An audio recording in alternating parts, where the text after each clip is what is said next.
Daily bus മലയാളത്തിലേക്ക് എല്ലാവർക്കും സ്വാഗതം. അധ്യായം 2 സംഖ്യായോഗം.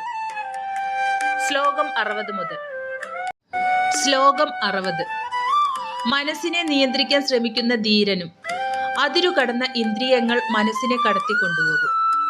സന്ദേശം: നിരന്തരം ജാഗ്രത ആവശ്യം.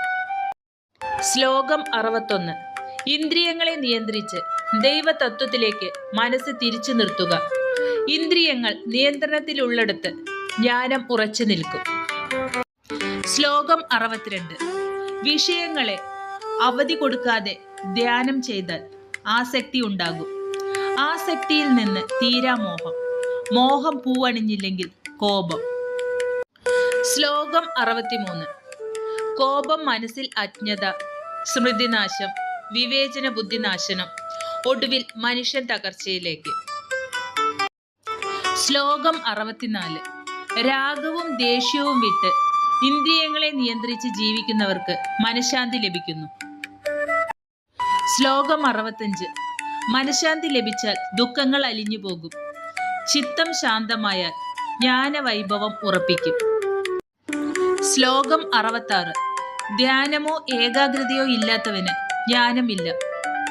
മനഃശാന്തി ഇല്ലാത്തിടത്ത് സന്തോഷം എങ്ങനെയുണ്ടാവും? ശ്ലോകം 67. ഇന്ദ്രിയങ്ങൾക്ക് പിന്നാലെ ഓടുന്ന മനസ്സിനെ നിയന്ത്രിക്കാതെ വിട്ടാൽ കടലിൽ കാറ്റ് തള്ളുന്ന വഞ്ചിയെ പോലെ മനുഷ്യന്റെ ജ്ഞാനം നശിക്കും. ശ്ലോകം 68. ഇന്ദ്രിയങ്ങളെ പൂർണ്ണ നിയന്ത്രണത്തിൽ വയ്ക്കുന്നവനിൽ ജ്ഞാനം ഉറപ്പുള്ളതാകുന്നു.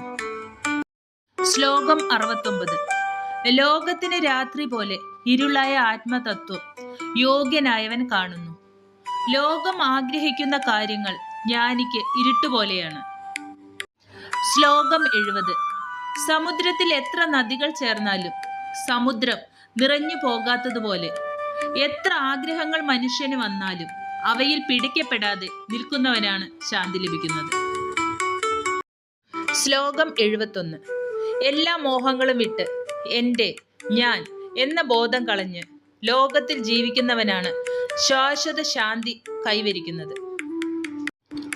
ഇതോടെ 2-ാം അധ്യായം, അതായത് സംഖ്യായോഗം സമാപിക്കുന്നു. ഇനി അടുത്ത വീഡിയോയിൽ പുതിയ അധ്യായവുമായി വരാം. ഈ വീഡിയോ നിങ്ങൾക്ക് ഇഷ്ടമായാൽ ലൈക്ക് ചെയ്ത് ഷെയർ ചെയ്ത് സപ്പോർട്ട് ചെയ്യണേ. ജയ് ശ്രീകൃഷ്ണ.